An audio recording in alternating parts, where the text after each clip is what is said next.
Hey, families and students. I thought I would share a book with you. We'll start it today, and then each day I'll read a little bit more. This one is Ivy and Bean.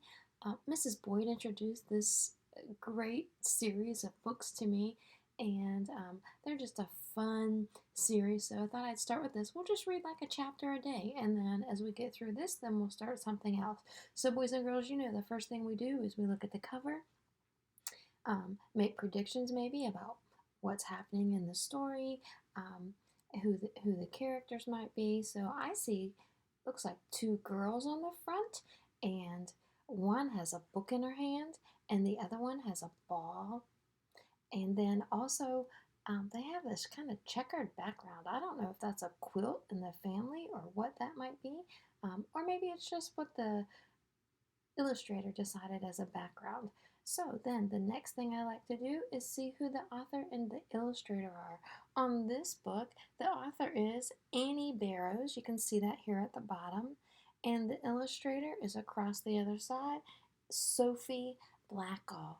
And another great thing before we start the story is to look on the back to see if there is a blurb or just something that's going to give us an idea about what this story is about. When I flip to the back, there is a lot. But at the very top right here, this is the blurb that tells us about what's going to be happening in this story. And it says, the moment they saw each other, Bean and Ivy knew they would never be friends. But when Bean plays a trick on her sister and has to hide, quick! Ivy comes to the rescue with her wand, some face paint, and a bucket of worms. Will they end up in trouble? Maybe. Will they have fun? Of course. Then the rest of this at the bottom is just people's comments about how much they love the book. So let's go to the inside. We've got the title page, Ivy and Bean, and if you notice here, it's in black and white. No color now on the inside. So let's see if the rest of the pages. We also have a table of contents.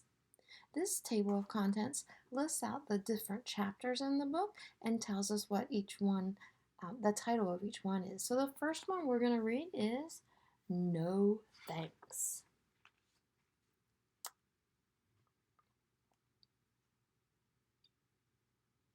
Before Bean met Ivy, she didn't like her.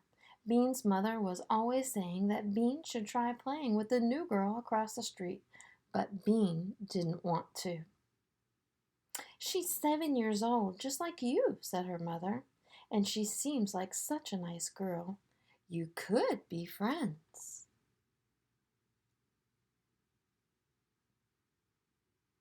I like the smile on her face, and if you look behind her, you see the zigzag, so maybe that's how she was running across the yard outside. I already have friends, said Bean, and that was true. Bean did have a lot of friends, but really, she didn't want to play with Ivy because her mother was right. Ivy did seem like a nice girl. Even from across the street, she looked nice.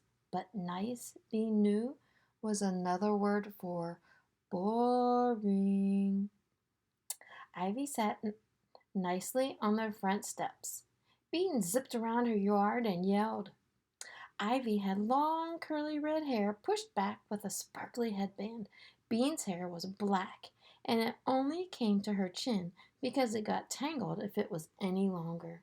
When Bean put on a headband, it fell off. Ivy wore a dress every day. Bean wore a dress when her mother made her.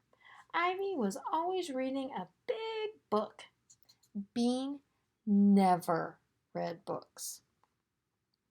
Reading made her jumpy. Bean was sure that Ivy never stomped in puddles. She was sure that Ivy never smashed rocks to find gold. Ooh, I've done that before. I also like to look in the sandbox so I can make a connection to my story about finding gold. Because I like to look in a sandbox and find the big clumps of sand, and my grandson and I pretend that that's gold and that we're rich. And then we talk about what we would buy if that was really gold. Can you make a connection to that? It's always fun to make a connection to the story and find out what's happening there might be something that happened with you or something similar. It doesn't have to be the same. She was sure that Ivy had never once in her whole life climbed a tree and fallen. Bean got bored just looking at her. So when her mother said she should play with Ivy, Bean just shook her head. No thanks, she said. You could give it a try. You might like her, said Bean's mom. All aboard! Next train for Boring is leaving now, yelled Bean. Her mother frowned. That's not very nice, Bean. I was nice. I said, no thanks, said Bean. I just don't want to, okay? Okay, okay, her mother sighed. Have it your way.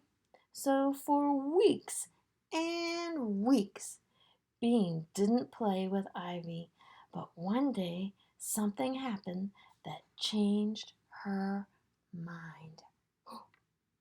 That's the end of chapter 1. Here's Bean talking with her mom. Oh, you can see she's yawning like, oh, boring.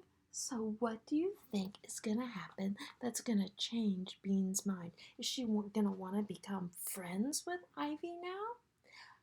If you join our Zoom session tomorrow, we'll find out. Have a great day. Love you all.